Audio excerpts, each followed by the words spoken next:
Et bonjour. Alors, le fameux planter de bâton, on en parle? Alors, c'est démodé ou c'est pas démodé? On l'utilise toujours ou pas? Qu'est-ce que vous en pensez? Donc, même chose que sur la vidéo que j'ai fait précédemment sur l'orientation des épaules. Pareil, je vais m'appuyer sur la même vidéo hein, de Wiley McGlashan lorsqu'il est en virage court entre les bosses, dans un champ de boss. Donc on va pouvoir voir justement l'utilisation qu'il fait avec ses bâtons. Voilà, donc le fameux planter de bâton.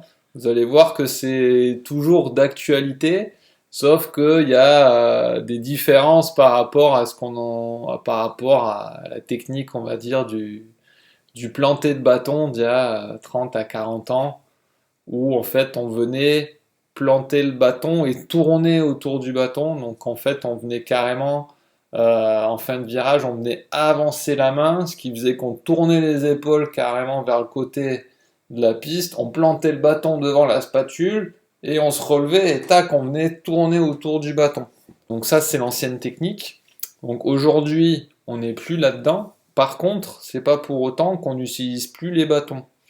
En virage long et carving, les bâtons clairement, en tout cas le planter de bâton n'a plus une grande utilité, donc ça dépend des skieurs. Il y a des skieurs qui ont quand même le réflexe de venir légèrement le planter, euh, pourquoi pas, mais on voit aussi maintenant des skieurs qui enchaînent des virages carving à grand rayon, où il y a vraiment il n'y a pas besoin, il y a pas, ça va pas vraiment aider à la mécanique le fait de planter le bâton, donc on peut très bien s'en passer. Par contre, lorsqu'on fait des petits virages en hors-piste, dans les bosses, ou tout simplement qu'on essaie d'enchaîner le plus de virages possible sur une piste noire, rouge, en gros qu'on fait du virage court, toujours pareil, en virage court, donc là on n'est plus du virage court, on n'est pas du tout dans une optique de carving.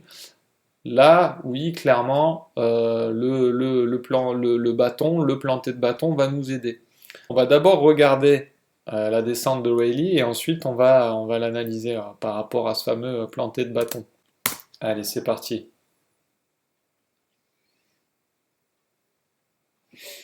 Donc vous voyez bien, le bâton, il l'utilise, hein.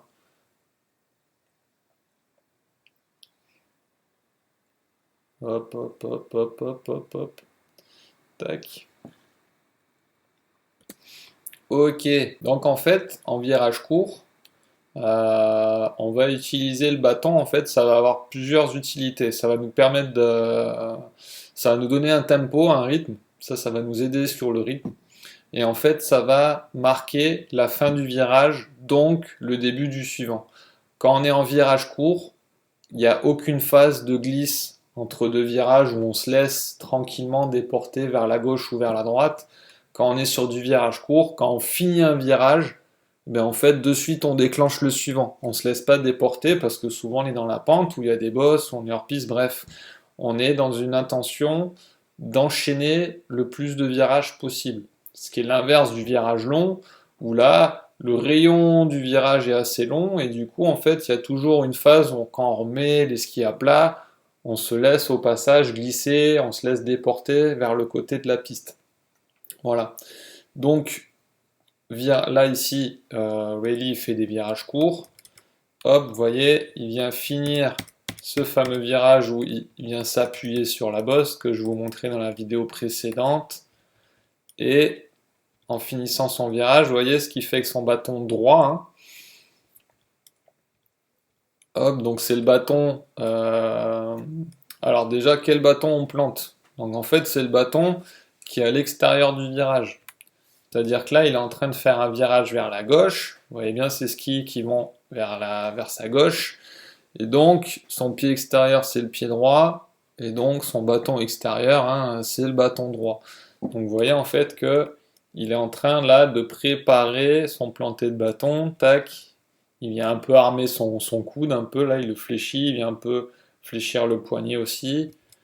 Et là, hop, il vient planter le bâton. Donc, ce qu'on remarque de suite, c'est que le planté du bâton, hein, son bâton en fait il l'oriente dans la pente. Il fait pas comme à l'ancienne technique que j'ai mentionnée tout à l'heure, il vient pas chercher à amener sa main et son bâton ici devant la spatule, ce qui aurait fait qu'il aurait eu les épaules complètement tournées vers la gauche. Là, on l'a vu dans la vidéo précédente, on cherche à maintenir les épaules orientées face au bas de la pente, et donc le bâton, en fait, on vient juste un peu baisser la main, et hop, on vient faire rentrer au contact du sol, en fait, on vient faire rentrer dans le sol la pointe de notre bâton, quoi.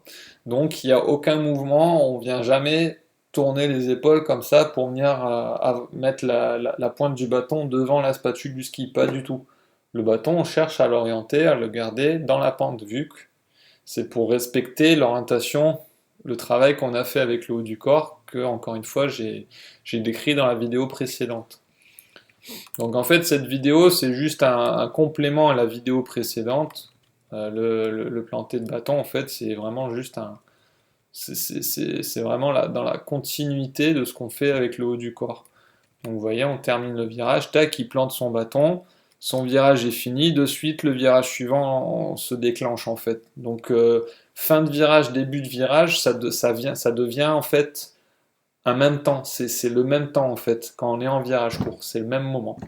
Je finis mon virage, donc je plante le bâton, tac, ça permet de déclencher le suivant, et donc c'est ça qui permet en fait d'avoir un... ça nous aide au niveau du rythme, quoi. Quand je plante mon bâton, tac, tac, tac, tac, ça donne un tempo. Et en fait, le fait de planter le bâton, ça vient nous aider à garder les épaules dans la pente et aussi à bien se mettre vers l'avant dans la pente là, hop. Et ça vient encore plus aider ce dernier temps du virage où on cherche à ce que les skis nous ralentissent un peu. Là, on vient vraiment marquer la fin du virage. Voilà. Donc il n'y a pas grand-chose de plus à dire sur le planté de bâton.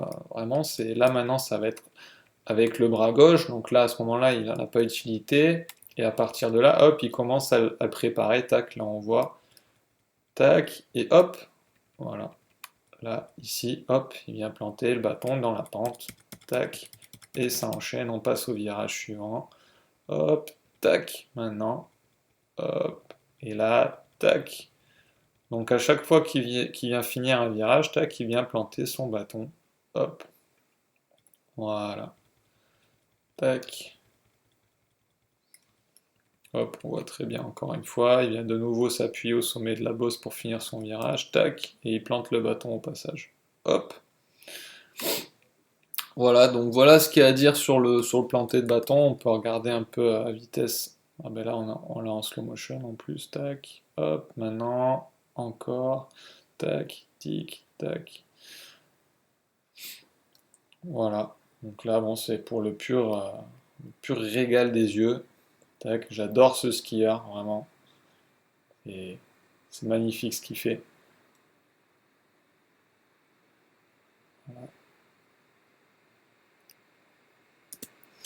Voilà, donc bon, bah, si vous avez des questions par rapport à ce fameux planté de bâton, n'hésitez pas. J'espère que cette vidéo vous sera utile et à une prochaine. Allez, ciao ciao!